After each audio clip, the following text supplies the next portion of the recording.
Abraçar árvores é uma maneira de mostrar que você se preocupa com elas. 1, 2, 3, 4.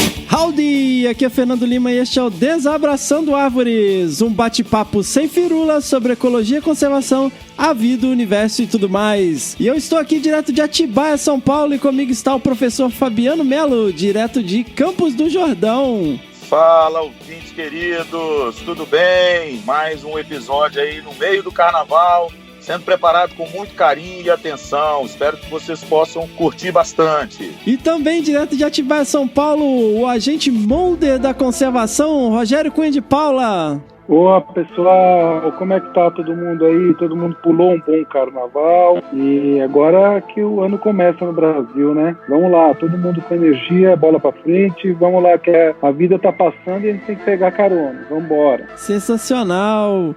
Pessoal, e hoje a gente tem aqui um episódio de perguntas e respostas, tem um monte de pedrada que a gente recebeu aqui no e-mail primeirapedra@desabrace.com.br. Vamos lá. Muito bom. Também, se for contar, tem um mês que a gente não lê e-mail, né? Mas tá valendo.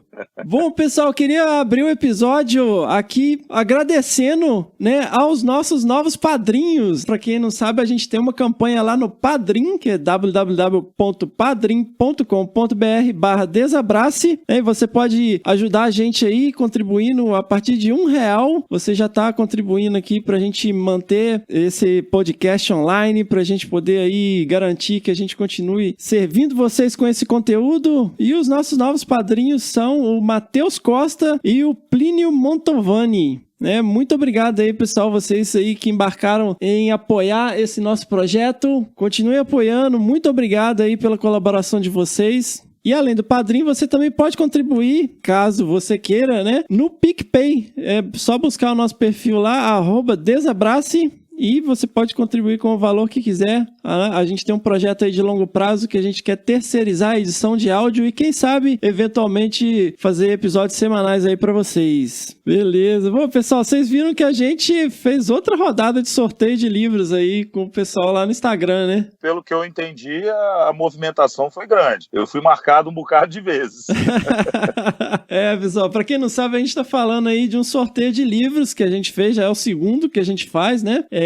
A gente faz lá no Instagram, então quem tem interesse de participar, as regras são simples, basta seguir o nosso perfil no Instagram, o @desabrace, e marcar 3 amigos. Vamos fazer o sorteio aqui agora. Para quem tá interessado em saber, vou usar aqui um negócio que chama Sorteiogram, né, que faz o sorteio aqui online. Eu já coloquei aqui o perfil e a publicação. Eu vou dar um print e colocar lá no post para vocês verem. Vou aqui fazer o sorteio. E foi a @TabataSC. Eu acho que eu sei quem é, cara. Deixa eu ver aqui. Olha só. A gente pode falar quem é? Pode, né? Pode, velho. O nome...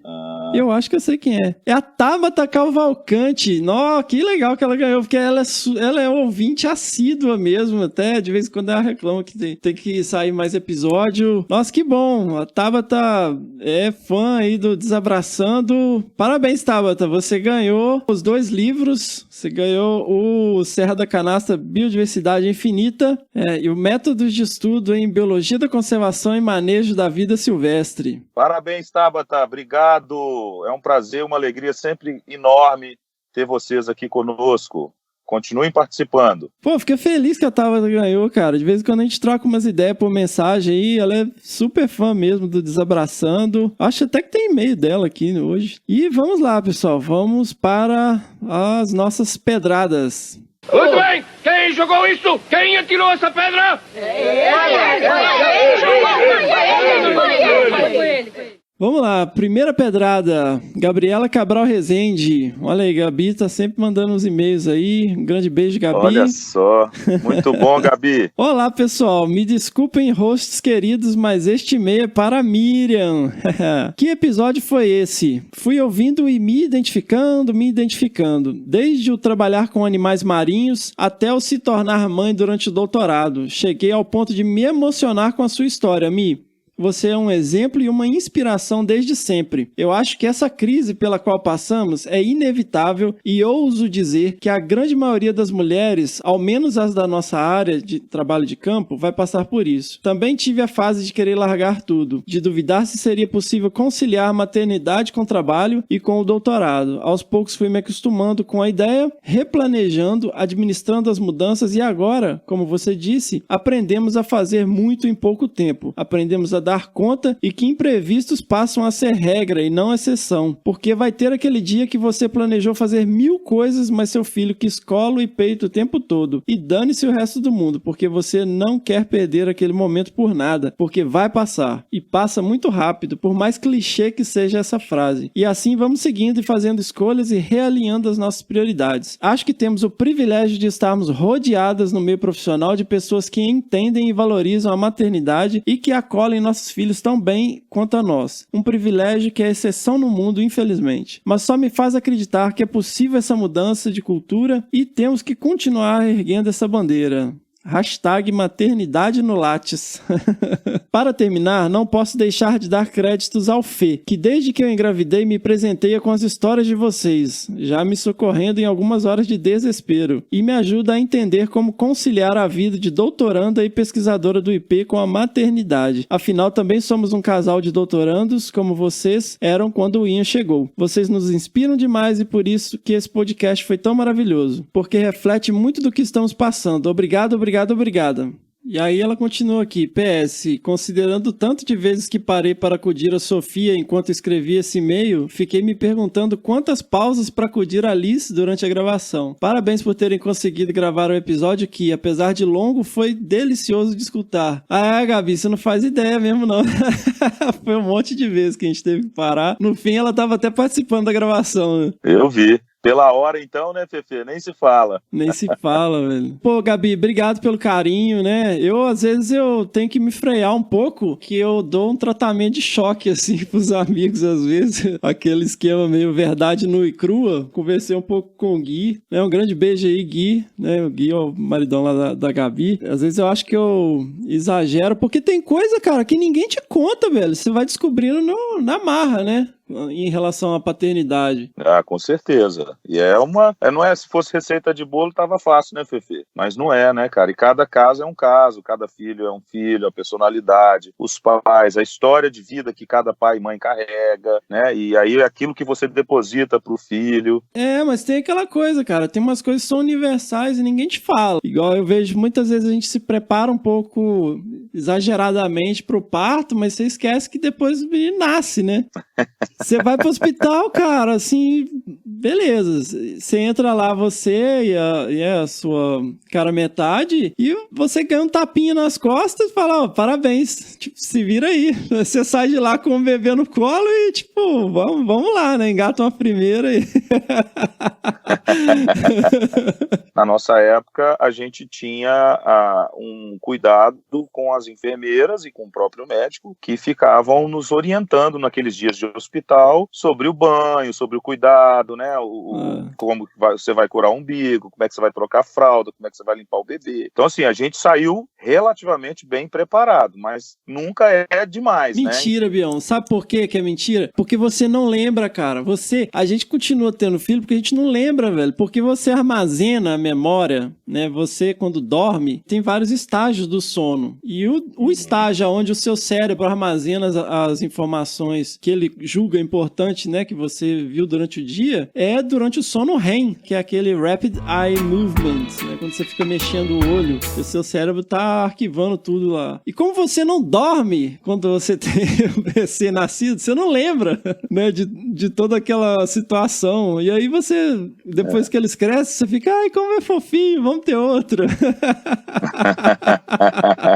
Não, bom, minha experiência foi diferente, assim, a gente teve esse aprendizado e a gente também teve uma primeira, né, esses primeiros meses das meninas foram muito tranquilos de modo geral. É claro que o primeiro mês até o terceiro, a questão da formação do próprio sistema digestivo, e aí a criança tem muita cólica, tem toda uma adaptação à vida, né, ao pernoite, é sempre um pernoite custoso porque você tem os períodos de amamentação, né, é claro que esse episódio é um episódio muito cansativo, mas depois que você cria rotina com o bebê, ele passa e você já percebe isso. Nossa, como é bom ter filho, como é gostoso você curtir. E as idades, né?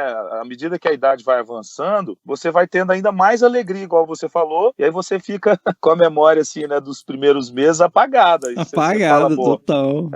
Vamos ter mais filho, né? Isso é verdade. Parabéns, Gabi, obrigado pelo carinho mesmo, viu? Muito bom ter seu e-mail aí. Beijo, Gabi, beijo, Gui, beijo, Sofia.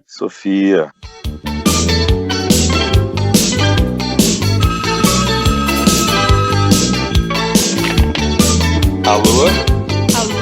Segunda pedrada, Paula Montanhana. Olha aí. Oi, pessoal, tudo bem? Primeiramente, gostaria de dar os parabéns a todos pelo belíssimo podcast. Muito divertido de ouvir. Fico sempre esperando os próximos episódios. Ah, sensacional. Adorei o belíssimo. Belíssimo, né? Também estou escrevendo para parabenizar a Miriam pela entrevista. Que demais! É muito bom ouvir mulheres cientistas falando, contando suas trajetórias e inspirando. Principalmente ouvir um relato tão honesto e verdadeiro, sem firulas. Pessoalmente, gostaria de te agradecer pelo relato sobre como foi o seu momento pós-doutorado. É muito bom ouvir que não somos os únicos a sentir um certo saturamento da vida acadêmica e sair desse ambiente para respirar um pouco. Defendi meu doutorado em novembro e atualmente saí da academia, depois de constatar o quanto este ambiente estava me deixando doente, física e emocionalmente, que na verdade está tudo relacionado. Muito bom saber que você voltou à pesquisa depois de se dar um tempo. Abração a todos e mais uma vez parabéns pelo programa. Beijos, Paula Montanhana. Poxa, sensacional, cara. E esse é o objetivo mesmo, é ser sem firula. Infelizmente a Miriam não pôde se juntar a gente hoje, tá lá em Belo Horizonte e ela teve problema com a internet lá, mas eu agradeço enormemente aqui. A ideia nossa é sem firulas mesmo. Pra Miriam, ela é, como eu disse no episódio, ela é uma pessoa extremamente reservada, mas ela se dispôs a falar sobre essa experiência, né, de uma maneira muito honesta, muito franca. E, poxa, a Paula é uma querida, né, ela é aí a companheira de um grande amigo que mora no meu coração, que é o Rafael, o vulgo Urucum. É uma das pessoas mais fascinantes que eu tive o prazer de conhecer nos últimos tempos. Poxa, Paula, é um momento mesmo, essa questão, né, da academia, desse ambiente, como que ele pega pesado, né, com a gente. Eu ia até falar isso mesmo. Eu acho que a gente podia pensar numa discussão específica sobre isso, sabe, Fefe?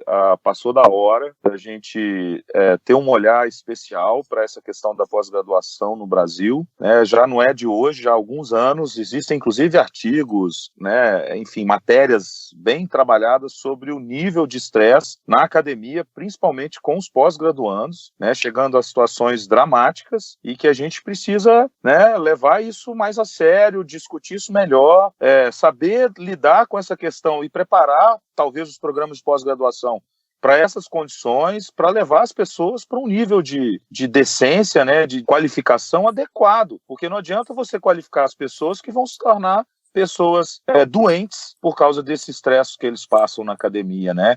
Você não acha que isso aí é um pouco dos dois? Assim, você tem a pressão da universidade, que não são todas que fazem igual, tem a pressão do professor, né? Que tem uns que acham mesmo que a mentalidade dos professores, de alguns orientadores, professores, é de fazer com que o aluno passe por esse momento de tensão, assim, de botar na parede mesmo. Como se isso fosse obrigatório, né? Não, acho que assim, é o último tratamento de choque para o casulo virar borboleta. Eu acho que tem isso, Mas eu já vi muitos casos de que o orientador é super de boa, só que aí o aluno se coloca nessa pressão, né? Porque ele já vê tudo em volta que vai chegar um momento que ele está ferrado, e aí ele começa a se cobrar e começa a passar o tempo. Eu acho que você falou certo. Tem que ter um acompanhamento da universidade para não estourar a biela aí, né? Eu acho que, mas acho que essas 3 variáveis. Às vezes a universidade bota essa pressão, né, pelos programas, os programas são muito diferentes e muitas vezes o programa impõe essa pressão psicológica ferrada, muitas vezes o professor, mas eu acho que tem uma carga de autocobrança do próprio aluno, né? E varia muito, eu acho. Eu concordo plenamente. Eu estava pensando nisso enquanto o Bion estava falando, que uma parte vem top-down, né? Que vem, né, do programa, vem do orientador. Só que uma parte, ela é a própria pessoa que se impõe, e uma parte também vem dos próprios colegas, assim, que numa falta de maturidade acaba virando um ambiente, ao invés de ser um ambiente cooperativo, um ambiente extremamente competitivo, às vezes uma falta de maturidade, um monte de ciúme, um monte de insegurança que cria um ambiente extremamente competitivo e desagradável, né? Para o amadurecimento do profissional, que na verdade devia estar ali aprendendo a pensar, né? E tem vários artigos sobre isso, como o Bion falou, né? A gente comentou bastante sobre isso também no episódio 7, mas vale sempre a discussão aí, né? Mas vamos lá. Muito obrigado, viu, Paula? Eu desejo você sucesso aí no seu caminho, qualquer que seja ele, né? E vocês moram no nosso coração. Eu tô esperando a visita de vocês aqui em casa. Sensacional. Um abraço, Paula. Valeu. Estamos às ordens aqui também, né?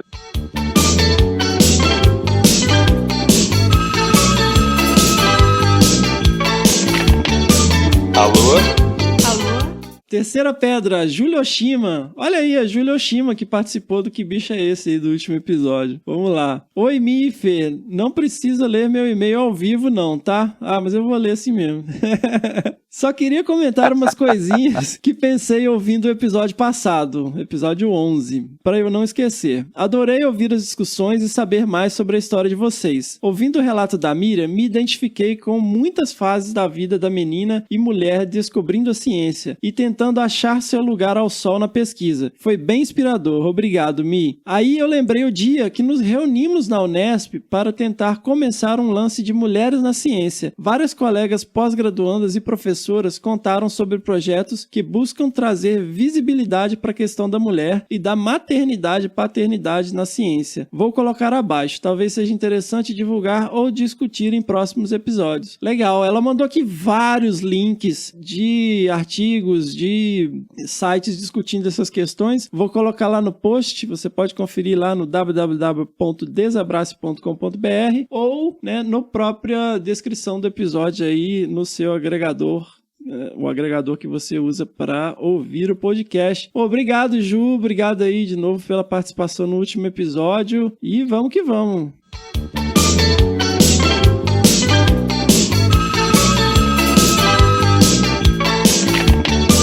Alô? Quarta pedrada. Olá, galera, que alegria participar desse podcast sensacional. Muito bom. Na verdade, só agora apareci porque, além de estar frequentemente representada pela família FIFA... Que família FIFA? Ué, Fabiano, Fabiano, Isabela, Fabiana e Amanda, pô. Olha aí! Família FIFA, Fabiana, Isabela, Fabiana e Amanda. Olha aí. Tá vendo, rapaz? Que negócio é alto nível. Organizado aí o negócio, hein? Organizado.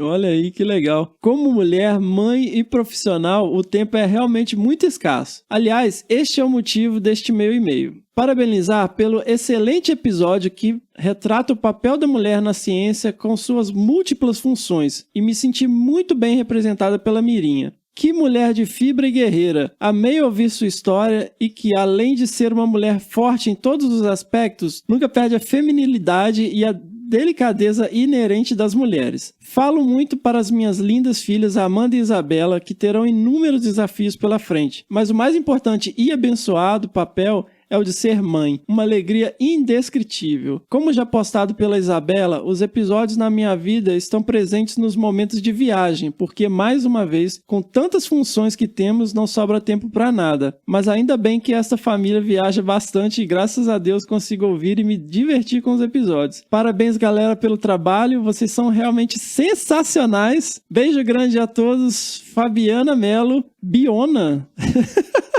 Uai, Bion, você chama a madrinha de Biona? Não, cara, é a galera, né? A turma de amigos. Ah... Muito bom, né? Mulher, mãe, profissional, cientista, etc. Ó, sensacional. Um beijo, madrinha. Muito bom. Faz espetacular. Um exemplo também. E a gente pensou e conversou muito sobre isso mesmo, né? Esse episódio da Mirinha foi bem marcante, cara. Foi muito bom. E a gente ouviu juntos, né? Então a gente ia se identificando, né? A gente teve uma história parecida. E a Fabiana, né? A condição dela de professora, bióloga, né? Pesquisadora. Ela tem vários papéis na universidade administrativos e a gente teve essa conquista com os filhos no colo, né? Igual sim, vocês estão tendo. Sim. Então, acho que isso mostra né, o quanto a gente está discutindo aqui, né, Fefe? A vida real, né, cara? A vida como ela é. A vida real, cara, isso é muito bom, sabe? As pessoas se identificam muito. É marcante, né? O episódio da Mirinha foi realmente sensacional. E vocês mais ainda, né, Bião? Que a Fabiana, ela ficou grávida da Amanda na graduação ainda, né? Foi, cara. Foi bem tenso. A gente, menino, né? Eu tinha acabado de formar, então a gente teve uma história aí de sufoco, suplício, muita luta. Mas é o que ela falou, cara, a paternidade, né, a maternidade são bênçãos, são alegrias indescritíveis, que acho que a Gabi falou isso aí, cara, larga tudo, porque passa. Hoje a minha filha está formada, imagina, ela é bióloga, a minha outra filha está aí se preparando pro mundo profissional, né, então assim, a gente não pode perder a gente não pode deixar-se vencer pela questão profissional, sem levar em consideração a questão pessoal, que é muito importante. Aliás, você só se torna um bom profissional quando você tem as questões pessoais bem resolvidas. E a família é parte disso, é parte fundamental disso. Eu só estou onde eu estou porque eu tive o apoio da Fabiana. A Fabiana só está onde ela está porque eu dei o apoio para ela. E as meninas, em momento algum, foram empecilhos para a gente. Pelo contrário, elas foram motores, né, da motivação, da nossa inspiração, sabe? Hoje o resultado é esse aí. Nós estamos bem profissionalmente, com 2 filhas criadas. E passaram por tudo, né, Bião? Vocês dois têm mestrado, doutorado, pós-doc. Tudo. A Fabiana brinca que para a graduação ela ganhou o diploma Amanda. E no mestrado ela ganhou o diploma Isabela. Aí nós pensamos bem, falamos, não vai ter diploma pro doutorado, não. A gente bem que quer, porque filho é muito bom, mas aí tem toda uma questão também de raciocínio em termos gerais, né, cara? A gente não pode pensar exclusivamente na gente, né? Tem toda uma questão também lógica de crescimento populacional e de questões econômicas da própria família, né? Enfim, é um monte de complicações mesmo, mas, poxa, tá bom demais, valeu o esforço. É a vida, né? A vida.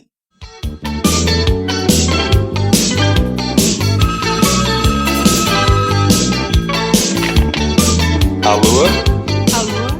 Quinta Pedrada. Olá, tudo bem? Espero que sim. Meu nome é Elbert Barbosa, biólogo mineiro, morando em Goiás, casado também com bióloga Silvana. Somos consultores ambientais e entre um perrengue e outro de campo, estamos sempre acompanhando Desabraçando. Parabéns pelo podcast, está muito bom. Obrigadão. Trabalho com herpetofauna e gostaria de sugerir a abordagem de outros grupos faunísticos, peixes, aves, anfíbios, répteis, insetos, mas entendo que todos vocês trabalham com mamíferos, logo o maior contato é também com pesquisadores desse grupo. Aí, todo mundo gosta de bichinho fofinho de pelo, né, gente?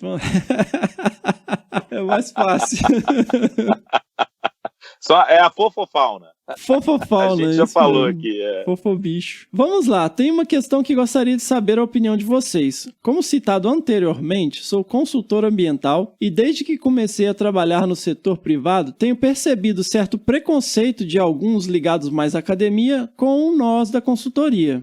Creio que nós, consultores, desempenhamos um papel importante na conservação, principalmente por ser uma pesquisa financiada pelo setor privado em tempos de verbas públicas escassas. Se ambas as partes trabalhassem mais próximas, creio que os resultados seriam melhores. O que vocês acham? Existe mesmo esse preconceito com a pesquisa realizada através da consultoria? O que pode ser melhorado nesse sentido? Abraços, Elbert Barbosa. Cara, isso aí é bem delicado, polêmico, assunto polêmico. Porque eu acho que tem empresas muito boas e tem empresas muito ruins.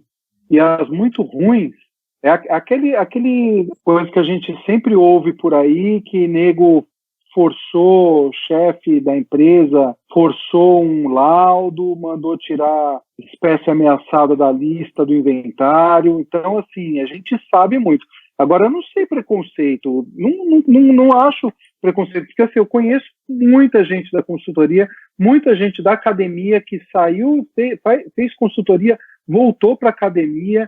Eu acho que os professores também, eles buscam, tem muitas amizades, né, com donos de consultoria e trabalham em conjunto. A gente mesmo tem feito várias coisas em conjunto com empresas de consultoria, assim, de prestado um suporte, análise de dados e tal, para aprofundar as coisas. O negócio, cara, eu acho que varia muito.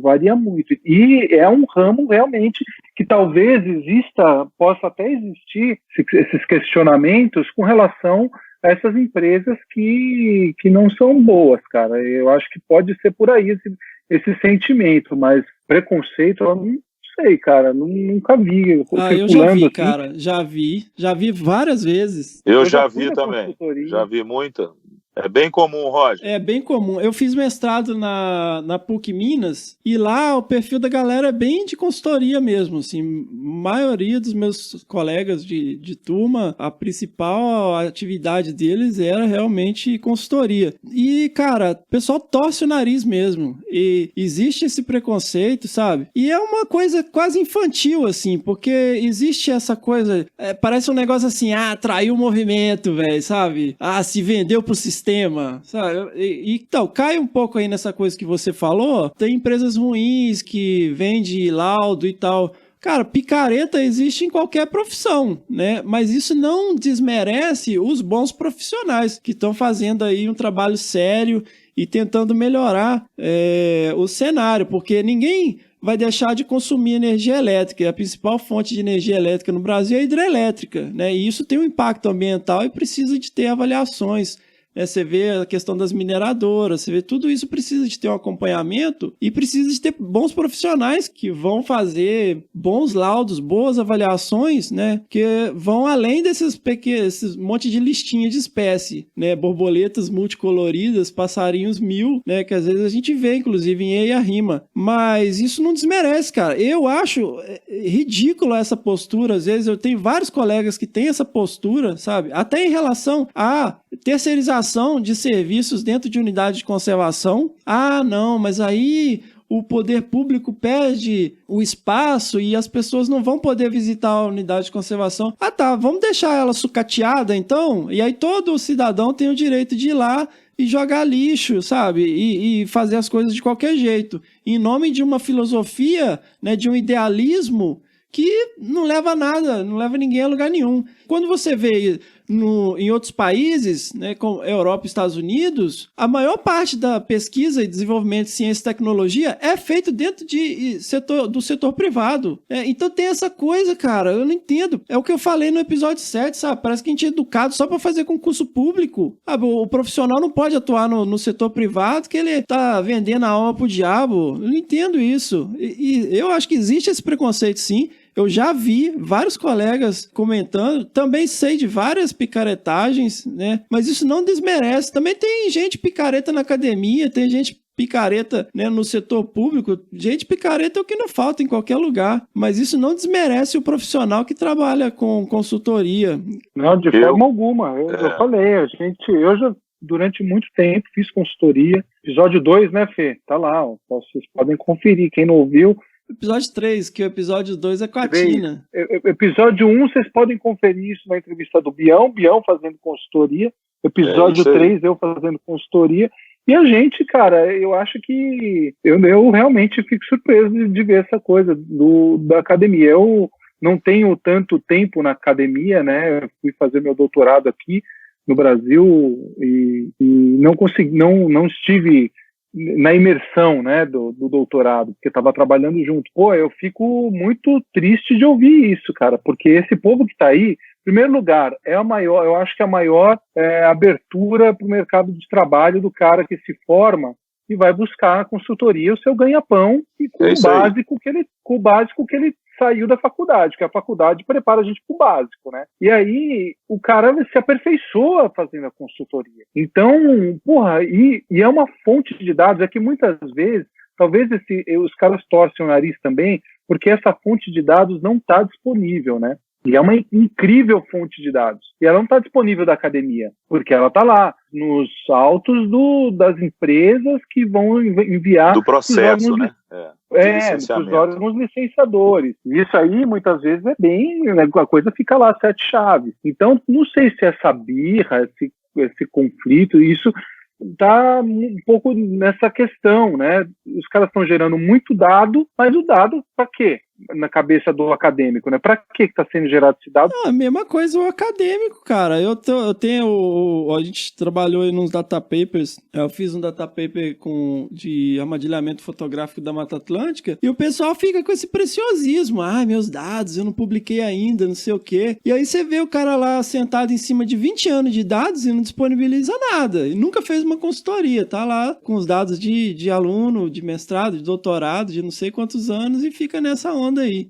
A tendência hoje é mudar isso mesmo, mudar essa postura de ficar amarrando dado, né, fazer parceria e tal. Isso é uma coisa que abre um espaço para a galera da consultoria, né? Eu acho também, eu acho. Eu acho que tem muito, infelizmente, Roger, tem muito mesmo desse olhar torto que o Fefe falou, sabe? Eu estou na academia desde quando eu me entendo por gente, né? Trabalho com graduação há quase 20 anos, sou professor do ensino superior e a gente, infelizmente, recebe esse tipo de olhar de dentro da academia, de colegas, né? E eu acho isso muito ruim, acho que o Fefe tocou bem essa questão. Ele vai lembrar, em 2008, eu apresentei uma palestra sobre isso, lembra, Fefe, no Congresso de Mastro, falando que a gente precisa ter mesmo essa participação de excelentes profissionais no universo, não só da consultoria, mas da iniciativa privada. Exato, cara. Para evitar que essas merdas aconteçam, cara. Você só vai evitar que essas merdas aconteçam tendo bons profissionais. É isso, não tem dúvida. Eu acho que o e-mail dele é uma realidade. A gente precisa lidar com isso de frente. Eu mesmo, né, desenvolvo parcerias com a iniciativa privada dentro da universidade, o que é permitido por lei. Eu faço pesquisas de longo prazo com a ajuda de instituições privadas, olha para você ver, que eu nem conseguiria com os órgãos de fomento, né, do governo federal ou dos governos estaduais. Eu estou fazendo pesquisa de alto nível, formando gente de mestrado e doutorado nessas condições, graças a parcerias assim. E eu quero saber, eu estou um pouco me lixando para quem olha torto, porque a gente está fazendo diferente, a gente está fazendo bem feito e a gente está formando bons profissionais.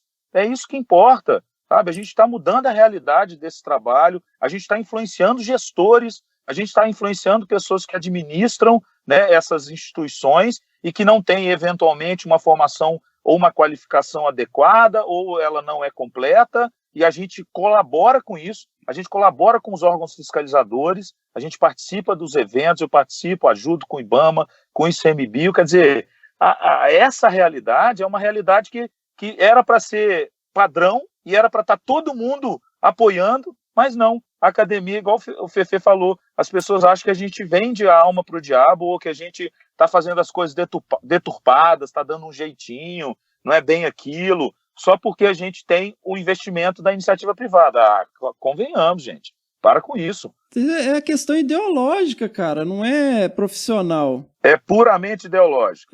Puramente tem que parar com isso. E biólogo tem essa coisa, cara, tem que fazer voto de pobreza, sabe? Se o cara tá ganhando dinheiro, é porque ele tá vendendo laudo, tá fazendo tudo que a empresa quer. Vendendo a alma.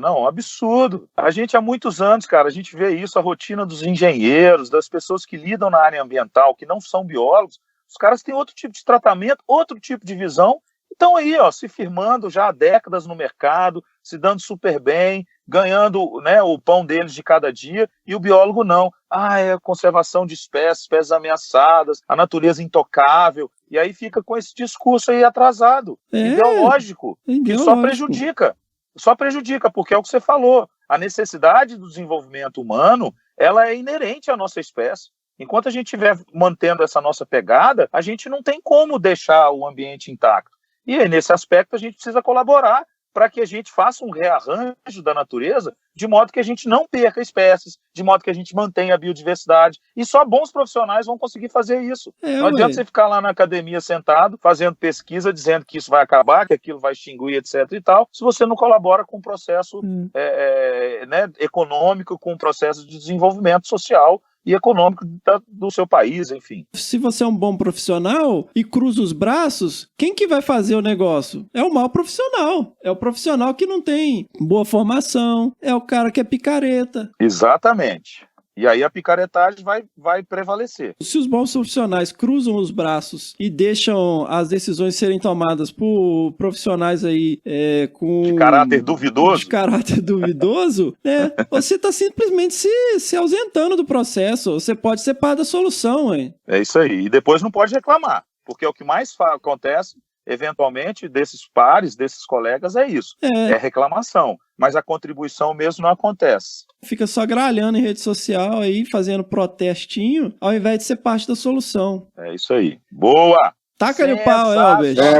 É isso aí. Bião para deputado. É mesmo, mas nós estamos precisando mesmo de uns deputados aí mais. Cara, a ciência tem que estar no legislativo. Eu tenho falado isso, o cientista, o pesquisador. A gente tem que estar na vida política, gente. Não adianta. Não adianta cruzar os braços. Nós temos que nos envolver. Se não diretamente, indiretamente. Procurar os seus deputados que te representam, aquele que você votou, senador, vereador, o prefeito. Tá difícil, cara. Mas você viu... Mas olha só, metade da Câmara dos Deputados foi refeita, Roger. Isso é incrível. Pessoas que nunca participaram do Legislativo estão lá pela primeira vez. Isso é um sinal de mudança. Que a sociedade, em geral, aí é que está, se a gente não participar desse processo de mudança, a gente não vai influenciar da forma que a gente precisa, de que a gente necessita, cara. As pessoas esquecem isso, quem está muitas vezes nas instituições de pesquisa e de ensino, ficam optam por manter a distância com a política, e aí, cara, a situação só piora. A sociedade já acordou. Por que a academia não pode acordar? Eu tenho visto movimento nesse sentido. Precisamos de mais cientistas na política. Bora arregaçar as mangas. Vamos fazer isso que a gente está fazendo, mas vamos fazer mais.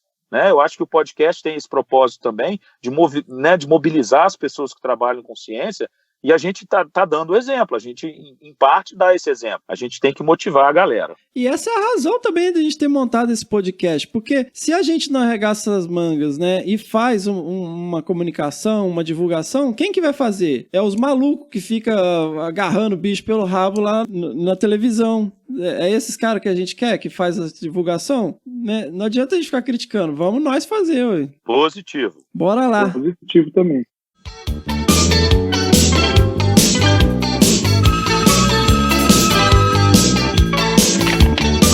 Alô? Sexta pedrada, Matheus Costa. Olha aí, Matheus Costa, nosso mais novo padrinho. Ó, Matheus aí. Eita, Matheus. Boa, Matheus. Obrigado. Boa noite. Me chamo Matheus e sou recém-graduado em licenciatura em Biologia pela UFG, campus Goiânia. Saudações Desabraçando Árvores. Bem, galera, trabalho com morfofisiologia comparada há 2 anos na graduação. Isso tudo porque fui mais que influenciado pela Amanda Mello a gostar de anatomia. Olha aí. A Amanda tá ficando onipresente igual o Bião, hein? Não, impressionante, velho. Tomara. Se faz bem feito, né, Pepe?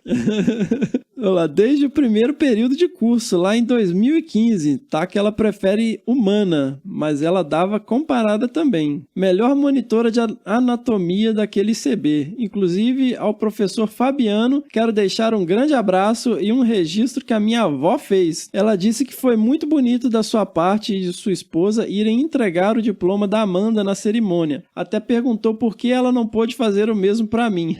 Sabia que eu estava lá naquele momento de recém-formados naquela noite épica. Olha aí. Pois é, Matheus, foi muito prazeroso mesmo, mas é só para falar com a sua avó para ela ficar tranquila, porque a gente só pôde fazer isso na condição de atual professor, que eu ainda sou professor da UFG, estou como professor visitante da Federal de Viçosa, e a professora Fabiana, né, deu aula por 11 anos aí em Jataí, em Goiás, e aí ela teve também esse privilégio de poder participar desse processo aí de entregar o diploma, tá bom? É só para quem é funcionário ou ex-funcionário da instituição. Olha aí. Vamos lá. Queria saber da mesa qual a opinião que vocês têm acerca dos estudos e contribuições da morfofisiologia para a ecologia da conservação. Bom, eu não tenho opinião nenhuma. Eu também não. Sinto muito, Matheus. Matheus pegou a turma de hosts mais distante da morfofisiologia possível, né? Olha aí. Explano isso, pois existem diversos animais na nossa fauna que não existem dados acerca de suas anatomia e fisiologia. Essa carência de estudos talvez seja causada pelo aumento na burocracia em torno de pesquisas associadas à fauna. Falo isso de forma ignorante, pois realmente não sei se é o principal agravante ou um dos pontos que impedem o desenvolvimento dessa área. Veterinários e até mesmo biólogos não possuem muitos subsídios teóricos para realizar um tratamento adequado desses animais selvagens, justamente por não existir muitas pesquisas na área básica, que é a anatomia comparada. Eu sei que existe a ecomorfologia, mas como um jovem padawan, boa referência, Star Wars, excelente, em anatomia comparada que sou, aprendi que não é só compreender as relações que o ambiente tem com a forma X da estrutura, mas deve-se entender qual a função daquela forma e qual o impacto da mesma em várias escalas. Não sei se alguém cunhou esse termo, mas seria como se precisássemos pensar em ecomorfofisiologia, a fim de subsidiar arcabouços para a conservação. Porém, para isso, nos deparamos com uma legislação muito bem acirrada, o que gera alguns transtornos para essas pesquisas. Diante disso, me pergunto, existem possibilidades de equilíbrio entre uma área e outra, uma vez que existem animais que são considerados em risco, mas que não possuem dados acerca de sua morfologia e fisiologia, pois embora entendamos os aspectos ecológicos de X espécies, penso que se tivéssemos conhecimento acerca da morfofisiologia dela, as medidas conservacionistas seriam mais eficientes, por exemplo, ciclos reprodutivos, pico de produção de gametas, efeitos de diferentes dietas no trato gastrointestinal, efeito do ciclo circadiano, etc. Espero que entenda meu ponto de vista e estou mais que aberto a ouvir a opinião de pessoas que já admiro muito. Obrigado por existirem, gratidão pelos ensinamentos para além da academia. Bom, talvez o Bião entenda mais sobre isso. Eu não entendo bulhufas de anatomia comparada e morfofisiologia, embora tenha me interessado um pouco sobre isso na graduação. E, meu caro, vamos falar então com a sua monitora, a Amanda Mello, que está aqui para falar com a gente. Ei, Amandinha. Fala, Fefe. Amandinha, explica pra minha tia Cotinha o que é morfofisiologia comparada? Então, a morfofisiologia é aquela ciência que estuda a fisiologia dos órgãos de um organismo, né? Ou seja, o estudo do funcionamento desses órgãos. E aí ela une as perspectivas macro da anatomia com a micro da histologia e da fisiologia. E quando a gente fala de qualquer estudo comparado, a gente está falando da comparação entre os grupos de organismos. No caso dos animais vertebrados, que é o que o Matheus trabalha, a gente compara desde peixes até os mamíferos, né? Uhum. Então, no caso da morfofisiologia comparada, é a comparação da anatomia e da fisiologia dos órgãos dos diferentes grupos de animais. Ô, Amandinha, obrigado, hein? De nada. Eu vou perguntar para minha tia Cotinha se ela entendeu, viu? Ah, que bom. Espero que eu tenha ajudado ela a entender. Ah, certeza. Foi um prazer, viu? Obrigada pela oportunidade. Você tá em todos os episódios, né, Amandinha? De uma forma ou outra eu tô aí. Participação especial, né? Com certeza, eu fico honrada. Um beijão pra vocês. A gente que agradece. Querido. Beijo, Amanda. Sensacional. Eu vejo que isso é interessante muito do ponto de vista da conservação ex situ, né? As iniciativas de conservação que envolvem, né, animais em cativeiro aí, em zoológicos que têm um compromisso aí com conservação, né? Vocês têm alguma perspectiva aí, Roger? Cara, eu acho que não só, viu, Fê? A gente está num projeto com o Smithsonian para umas avaliações com lobo. Os lobos têm um grande problema de reprodução e bem ligado à dieta. Problemas de saúde e longevidade no cativeiro ligados à dieta. E aí sempre se tentou fórmulas para cativeiro, né, para melhorar a reprodução desses bichos.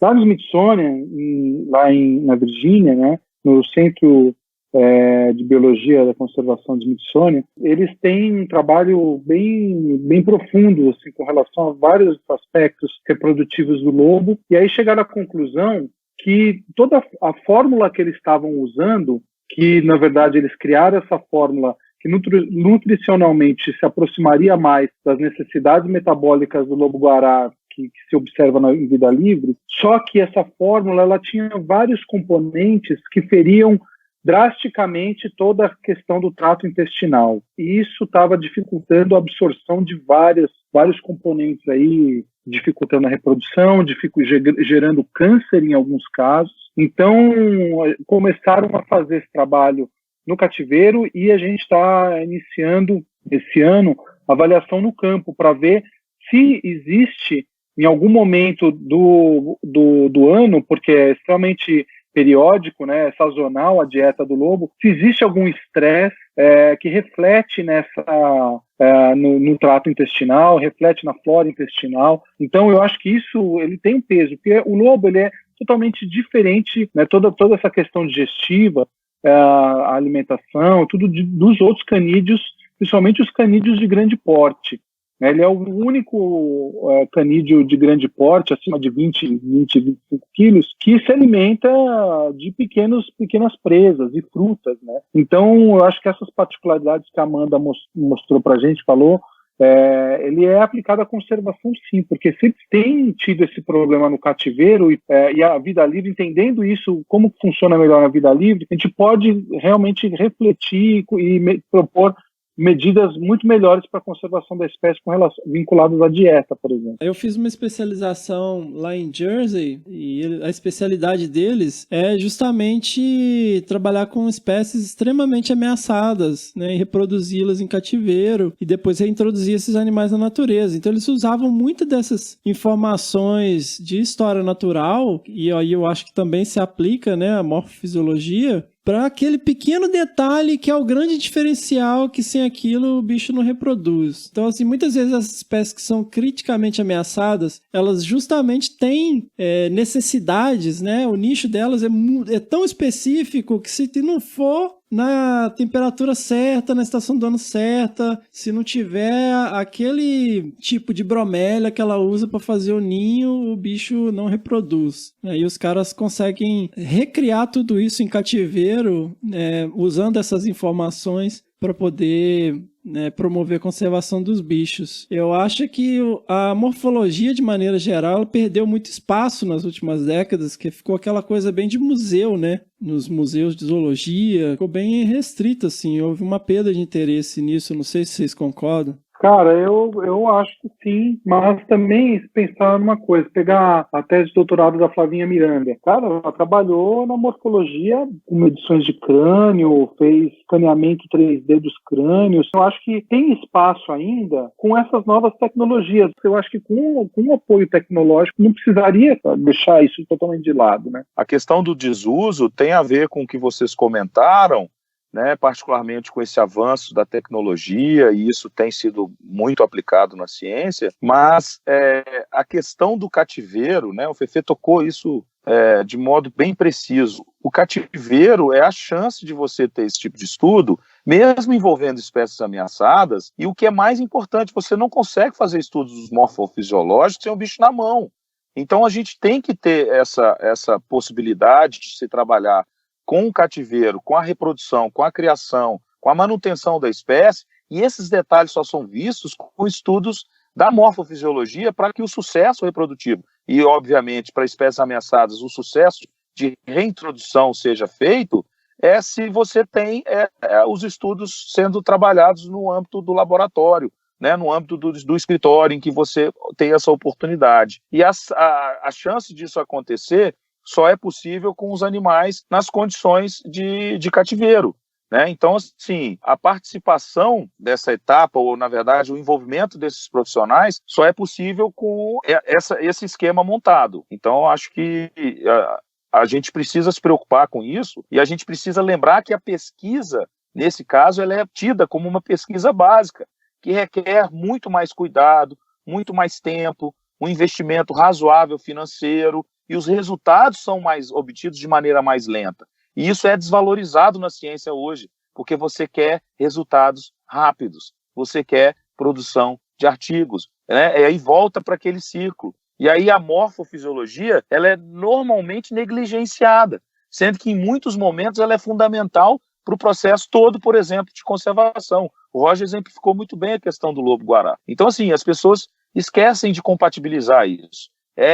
Não perder esse pique, não deixar isso morrer e, ao mesmo tempo, dar o valor necessário a essas questões. Eu acho que cai um pouco também naquela história que José Pontes mandou em relação à botânica na conservação, que ele não estava vendo muito como encaixar. E a gente falou, né, sobre a questão da restauração e tal. Acho que a questão da morfofisiologia cai, por analogia, que é um pouco de pensar fora da caixinha, entender um pouco mais sobre conservação e como que essa ciência pode contribuir, de olhar um pouco para fora, que às vezes a gente fica tão focado naquela linha de pesquisa e fica, poxa, o pessoal que trabalha com biologia da conservação não está levando isso aqui em consideração. Mas às vezes é o papel do pesquisador pensar fora da caixinha e incluir. Contribuir, né, com o processo de conservação. É isso. E ele continua aqui, ó, PS. A galera tá gostando de usar PS. Fernando e Miriam.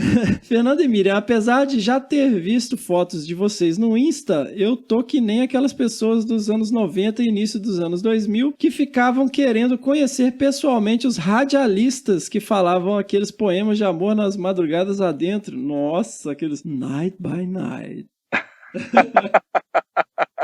Boa noite. A gente tá por aí, né, nas redes sociais, participando aí de eventos, mas eu vou fazer uma descrição rápida aqui de como eu sou. Eu sou assim, ó. Moreno alto, bonito e sensual. Talvez eu seja a solução do seu problema. Carinhoso, bom nível social. Inteligente e à disposição para um relacionamento íntimo e discreto. Realize seu sonho sexual. Puta que... Roger, corta o microfone aí, rápido. Puta, então, cara, eu fiquei com vergonha alheia agora. Sensacional. Ai, ai. Vamos lá, espero ter a oportunidade de conhecê-los. Ou também queremos ter a oportunidade de conhecê-los, você e os ouvintes aí do Desabraçando, cara. Abraços a propósito, Fernando, queria ver a sua cara ao ver a aranha que pulou em você. E eu tô tentando esquecer, na verdade. E legal, moçada, a gente falou aí do José Pontes, que tinha mandado aquele e-mail sobre restauração, e o próximo e-mail é dele, ó.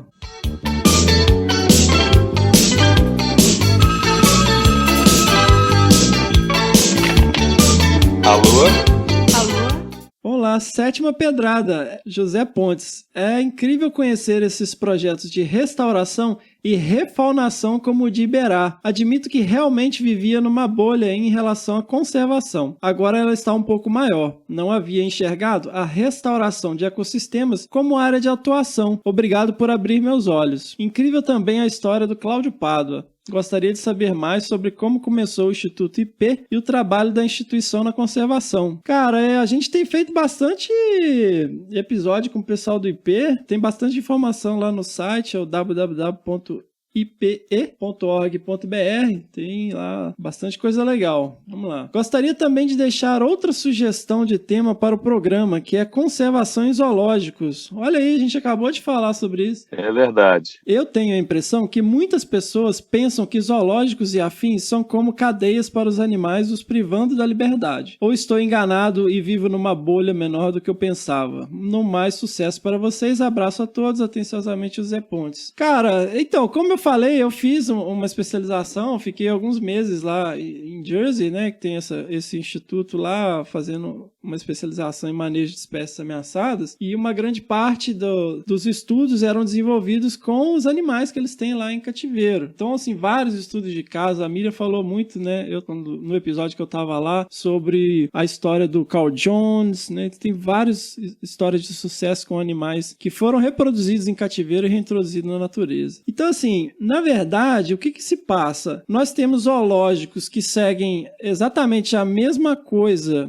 do século XVI, talvez até antes disso, e zoológicos super modernos com o pé em iniciativas de conservação. Então, esse que é o problema. Os zoológicos, eles não são todos iguais, né? Você tem o zoológico que realmente o bicho tá lá, pelo amor de Deus, né? Você chora. Eu não gosto de ir em qualquer zoológico, eu gosto de ir em zoológicos legais, né? E não são muitos, porque você tem essa situação, o animal tá ali numa situação super precária, né? Mas você tem zoológico que sim, tem um compromisso grande com a conservação.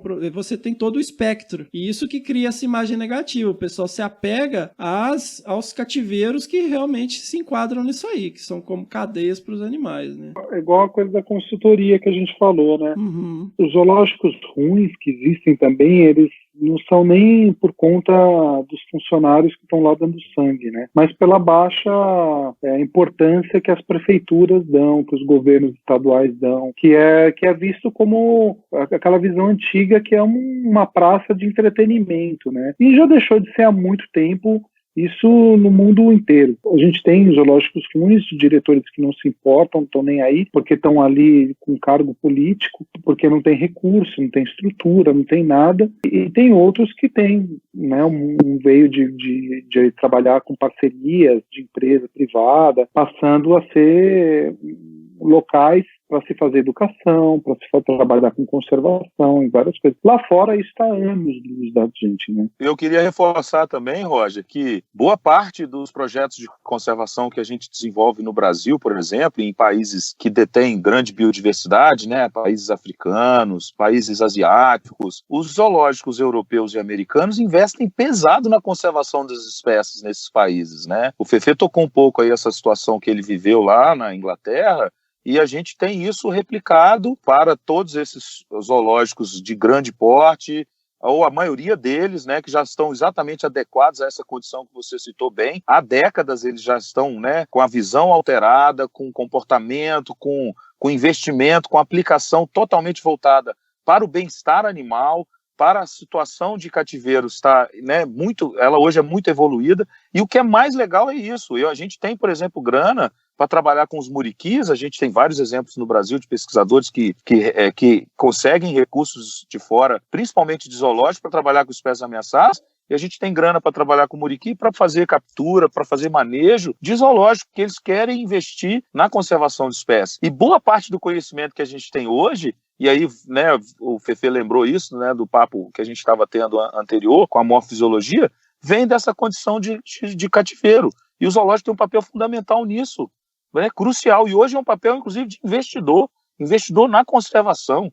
A gente tem que não só entender melhor isso, como apoiar essas iniciativas. E isso me irrita profundamente, que as pessoas simplesmente criticam, porque acham que o bicho está ali numa condição de cativeiro, que aquilo ali é péssimo para ele. Gente, a gente só está fazendo isso porque a gente precisa exatamente trabalhar o conhecimento para reverter para a conservação das espécies. Uhum. Ou seja, é necessário.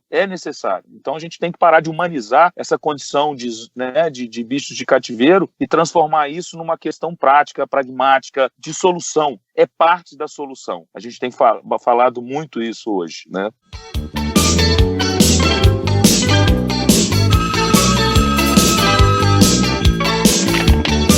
Alô? Vamos lá, 8ª pedrada. Olá, amigos do Desabraçando. Sou o Guilherme Martins.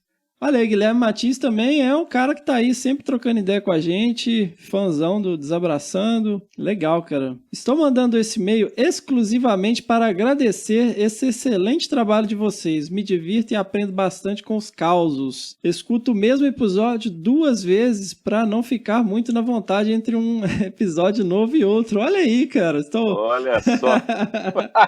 Fazendo escola. Continuem. Eu, como estudante de ciências biológicas, tenho me inspirado bastante em vocês e tenho certeza que outras pessoas também. Fiquei encantado com a história do Cláudio. Com certeza rende mais um episódio de 72 horas. Ah, sensacional! Um desabraço, olha aí, um desabraço, Fefe, Miriam, Bião e Rogério, nosso agente molder da conservação. PS, as músicas de abertura estão cada vez melhores. Olha aí, sensacional! Muito bom! Bom, um grande abraço aí, Guilherme. Pô, continua ouvindo a gente aí, ajuda a divulgar. Sensacional. Grande abraço, meu querido Guilherme.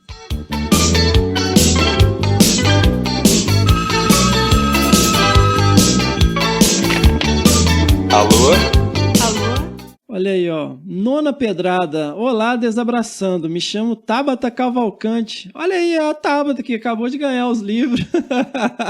Olha ela aí, a sorteada. Hoje tá animada essa quantidade de e-mail aí, hein? Muito bom. Aí, essa é fã mesmo. Aí. Ganhou livro, tá mandando e-mail, tá sempre aí interagindo com a gente. Vamos lá. Me chamo Tabata Cavalcante e estou no último semestre de Biologia na Universidade Federal do Ceará. Pô, aí, cara, um grande abraço aí, galera do Ceará. A gente tem uma audiência fiel lá no Ceará, cara. Ó, vamos lá. Eu conheci o podcast por meio de um amigo e foi a melhor coisa que me aconteceu. Venho agradecer e dizer que o Fefe reclama de tudo. Nossa, que audácia! Seu reclamão. Olha só. Será que ela me conhece pessoalmente? Não sei, hein? Grande beijo, Tabata. Cara, aqui eu não reclamo 10% do que eu reclamo no cotidiano. Você é um cara muito exigente, né, Fefe? Eu reclamo mesmo. Vamos lá, mas escuto com todo prazer. Me senti muito contemplada pelo episódio Me Formei e Agora. Foi muito bom no momento que eu estou de formando a escutar as dicas e conselhos de vocês. Venho ressaltar também a participação de mulheres no podcast, que é muito interessante e lindo porque incentiva mais e mais as futuras biólogas como eu. Ué, por que não teria participação de mulheres? Também queria, se um dia vocês puderem, trazer mais pessoas e projetos para discutir a conservação de animais marinhos, como tubarões, baleias e peixes. Parabéns pelo trabalho, está incrível, Tabata Cavalcante. Olha aí, sensacional. Dica anotada. Dica anotada. Eu estou interessado em alguém que trabalha com peixe, né? Que trabalha com ictiofauna. Eu estou interessado, na verdade, em entender um pouco melhor o comportamento alimentar de peixe, que eu estou tentando aprender a pescar. Mas legal. Ia ser sensacional ter alguém que trabalha com animal marinho.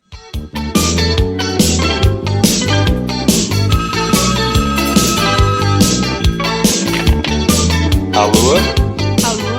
E vamos para o Que Bicho é Esse? Com a Miriam Perilli. E aí, Mi? Putz, que pena que não deu para você gravar, hein? Você perdeu aqui um monte de e-mail aqui falando sobre o episódio passado. É mesmo? Ai, tô curiosa agora, mas não consegui. Não deu. Uma pena mesmo. E o pior é que você não me deixa ouvir, eu não consigo ter spoiler. Então eu fico na curiosidade também. Ah, eu deixo. Se você quiser ouvir, pode ouvir antes. Então, vamos lá. Vamos soltar o bicho do último episódio? Vamos sim.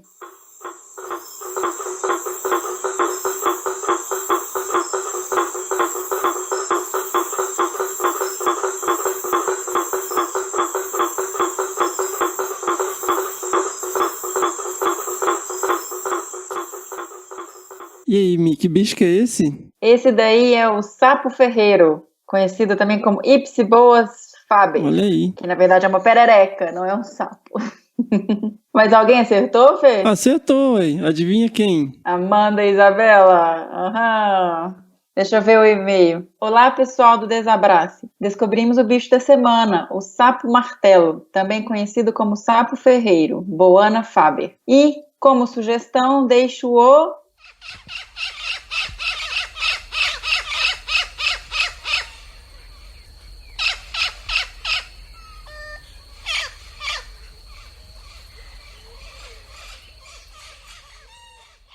Ela comenta um bicho muito bonito, porém ameaçado de extinção. Um grande desabraço para todos, com carinho, Amanda e Isabela. Olha aí, a Amanda até participou do episódio. É mesmo, Fê?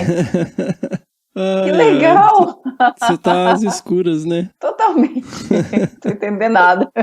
Então, mas elas responderam Boana faber. É Boana ou Ipsiboas? Olha, no meu vasto conhecimento de herpetologia, eu pesquisei aqui, é Ipsiboas faber. Ele é conhecido antigamente como Ila faber. Eu sou da época que chamava Ila faber. Inclusive, me traz boas recordações da época que eu ia de bicicleta uns 10 quilômetros para ir pro Brejo coletar anfíbios no Vale do Carangola. Já fez um pouquinho de tudo, né? É bom, né? É Teve bom. uma época que eu achava até que eu ia descambar pro lado do herpeto. Eu acho que eu lembro de você comentar alguma coisa. Você chegou a trabalhar com tartaruga também, Cágado. Né? Eu fiz estágio com cágado de Hogue, que é endêmico do Vale do Paraíba, se não me falha a memória, mas não é pra mim isso não. Uai, demorou pra ter um episódio com você também, né? Porque tem tanta coisa pra você compartilhar aí da sua história. Ah, mas eu sou um qualquer.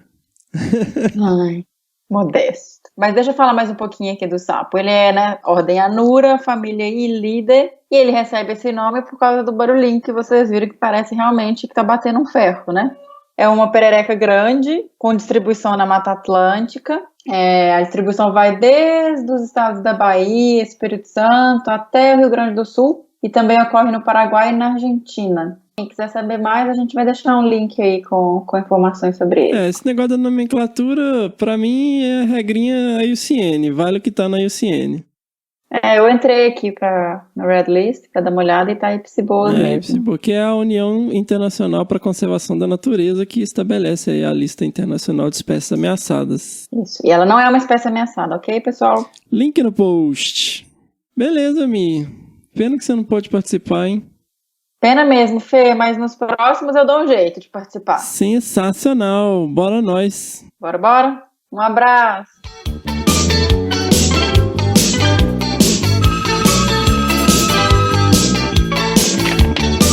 Alô? É isso aí, pessoal. Esse foi o episódio 12 do Desabraçando Árvores. Obrigado a você que teve a paciência de ouvir até aqui. A gente está aí sempre tentando melhorar. Espero que vocês tenham gostado do episódio. Respondendo aí, interagindo aí com os ouvintes. Mandem seus e-mails para primeirapedra@desabrace.com.br, né? E participe aí com a gente. A gente está aproveitando sempre as informações que vocês mandam para melhorar o nosso podcast. Me repetindo aí pela enésima, trocentésima vez, né? A gente não ganha absolutamente nada com isso aqui. Pelo contrário, né? Na verdade, a gente está aqui investindo uma graninha e o nosso tempo, né? Que é, no fim das contas, a coisa mais preciosa que a gente tem. Mas estamos aqui gerando esse conteúdo, né, na nossa missão aqui de falar um pouco da conservação, do lado humano, do que acontece nos bastidores e que ninguém conta, compartilhando aqui a experiência de profissionais que estão na linha de frente com vocês. E venho mais uma vez aqui pedir, se você está gostando, né, se você quer ajudar a gente aí a manter esse negócio funcionando, a manter isso aqui acontecendo, né, quem sabe no futuro ter um episódio semanal, ajuda a gente lá no Padrim, www.padrim.com.br/desabrace, ou no PicPay, perfil @desabrace. Você pode começar a contribuir a partir de R$1. Isso aí já ajuda a gente a manter as despesas aqui mensais que a gente tem com o Desabraçando Árvores. É isso aí, muito obrigado. Diz aí, Bião. Só a gratidão, né? Agradecer mesmo esse nosso bate-papo aqui sem firula. É um aprendizado mútuo e a gente dedica aí todo o nosso conhecimento, toda a nossa vivência, nossa experiência. Eu acho que o lance dos bastidores que você mencionou é importante. A gente está muito realizado, muito feliz com o retorno. Vão jogando as pedras aí, ajudando a gente a crescer.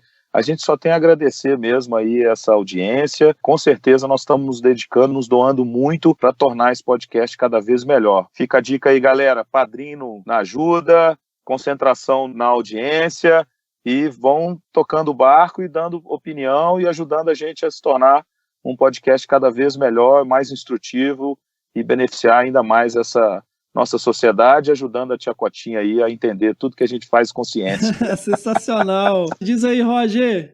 Não, eu acho que a gente ia aproveitar o programa de hoje para prestar a nossa homenagem singela aqui do Desabraçando ao querido professor ambientalista Paulo Nogueira Neto, que foi assim, um ícone na área da política ambiental brasileira.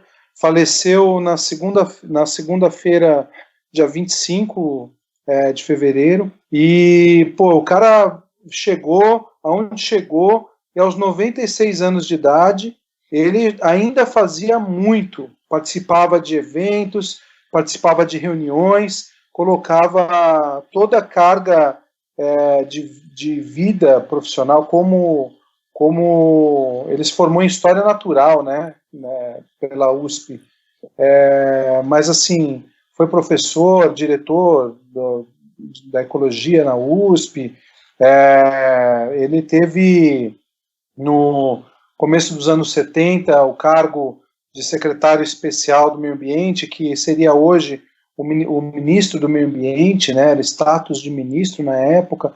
Então ele tem assim um vasto um currículo aí de coisas boas que ele trouxe para o meio ambiente do Brasil, para a política ambiental brasileira, né. Então a senhora deixar esse abraço à família e a nossa pequena homenagem aqui a esse grande ambientalista que, sem dúvida, nos tempos de hoje, mesmo com 96 anos, vai fazer falta com o seu bom senso e as suas ideias aí com relação ao meio ambiente do Brasil.